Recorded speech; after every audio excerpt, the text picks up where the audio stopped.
Second day in school, no? Nakabag na siya. And tinuturoan nila yung ka-seatmate niya mag-play. Yung kamay.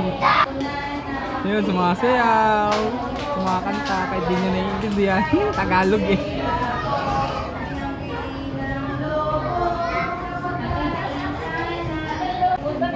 Wow! What's that? Wow! Ganda naman! Bibong-bibo, grabe. Ito ata yung pasimuno sa lahat eh. Class picture! Ano, happy? How many star? 1, 2, 3, 1, 2. Oh. 1, 2. How many? 2 plus 2.